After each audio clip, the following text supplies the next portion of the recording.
Time now for sports on 104.7 The Cave. Here's Ned Reynolds.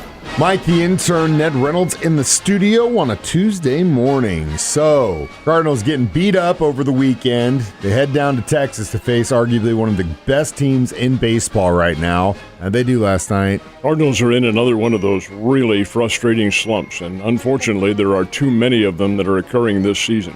Cardinals had a chance last night, now take an early 1-0 lead over a really good Texas Rangers team. Rangers came back and took a 3-1 lead on their own, hitting some rockets off Adam Wainwright. But Wainwright stayed around for a better part of 6 innings, threw over 100 pitches, 106 as a matter of fact, before they took him out.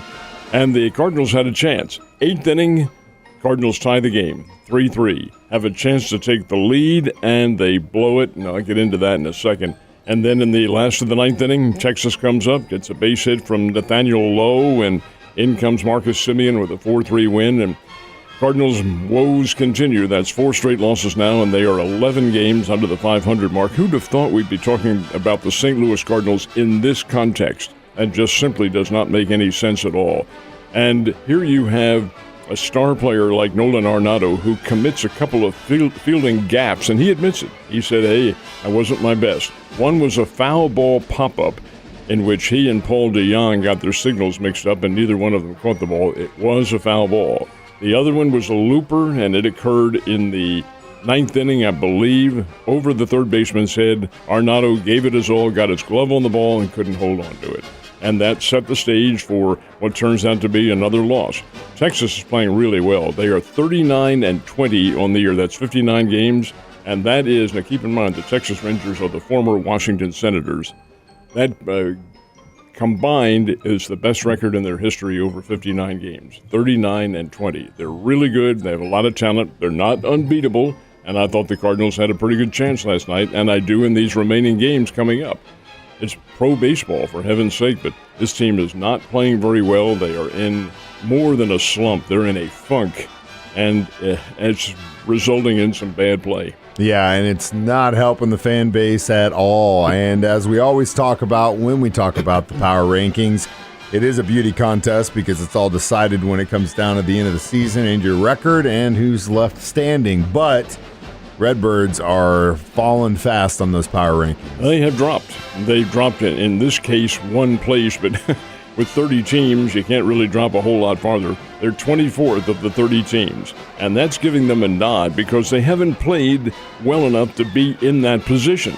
But they are nonetheless 24th ranked. Number 1, of course, is the Tampa Bay Rays, and they've played outstanding baseball, and the power teams are right up there on the top, as you might expect, with the New York Yankees and the Tampa Bay Rays, of course, being number 1, and all of the other powerhouses, Dodgers, all at the top of the list. But the Cardinals are way down there in the nether regions where they have not been before. Again, it doesn't mean anything. It's how you play on the field, and the Cardinals are 11 games under 500, and that says it all.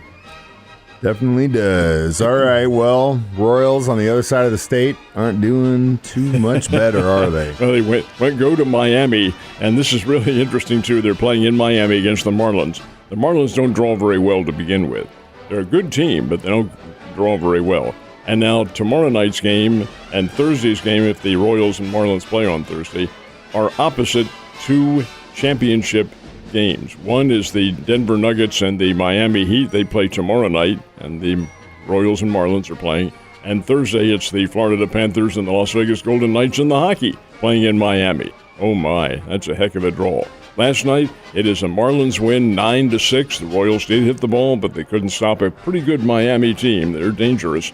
And again, another loss for Kansas City. The Royals, again, they're not this bad, but they are not playing very well at all. They're too young, and they need a lot of experience. So game 2 of the Stanley Cup playoffs. Who's getting the dub? Boy, Las Vegas, they are skating out of their minds. They beat the Florida Panthers last night 7-2. Chase Bobrovsky, their goalie, who's an all-pro goalie, got him out of there. And I'll tell you, Las Vegas is playing very, very well. And the Golden Knights are an expansion team. They're only, 3 or 4 years old, something like that. And here they are in the lead, 2 wins remaining from the Stanley Cup, the premier symbol of hockey supremacy, and they may get it. We'll see what happens. Next games are in Miami coming up, and they will be Thursday night. That's when they skate again on the ice in Miami. That tells you something. Anyway, it's the Golden Knights 7, Florida Panthers 2, and Las Vegas leads that series 2-0. Did Oklahoma softball continue to dominate on the field yesterday? They did, but domination is only in the mindset of how you translate the description. Played Stanford again for the second time in the College World Series. This is the NCAA Women's Softball Championships going on in Oklahoma City. Oklahoma has obviously home field advantage, but they will every time because that's where the World Series is played, in Oklahoma City, which is about 10 miles from Norman. Anyway, Oklahoma went into the game with Stanford yesterday, their second game, beat Stanford earlier 2-0. This time, Stanford takes them into extra innings. Now, Oklahoma, folks, was shooting for its record-setting 51st straight victory. 51 straight. Now, think about that. Well, it comes to the ninth inning. They're in extra innings, and Oklahoma gets a key double in the ballgame to drive in the Oklahoma was visiting team, so Stanford would bat last. But nonetheless, Oklahoma takes a 4-2 lead, and they hold on to it and win it 51 straight. And now Oklahoma will play Florida State for the national championship, which, Mike, is best of 3. And that starts tomorrow night in Oklahoma City. Of course, the first team to get 2 wins in that series is the national champion. Oklahoma is defending national champion and favored to win it again. See if our neighbors can pull it off. All right, according to reports, what is under consideration by the St. Louis Cardinals for getting some help as they need it desperately right now? Cardinals are admitting that they do need, especially pitching, and there's been inquiry about maybe Paul Goldschmidt's availability, but that's really considered to be very unlikely at this point. The names most frequently mentioned as being trade bait are Alec Burleson, Dylan Carlson, and Tommy Edman. Hands off Jordan Walker. Jack Flaherty, well, he might come into consideration. He hasn't been the lights out that the Cardinals were hoping that he would be. And maybe the situation will manifest itself somewhere along the line. The trading deadline's not for another, 5 or 6 weeks, somewhere around there, the end of July. But it could come. Will the Cardinals even make a deal? Will they be in the hunt by late July? Right now, that looks a little iffy, and the Cardinals might be sellers instead of buyers. But we'll see. But nonetheless, those names have been prominently mentioned as possible trade bait. The Cardinals need help. Not later in July. They need it now. Yeah, they needed it 2 months ago, Ned. We have got a bunch of sports left to talk about this week. I'll see you tomorrow.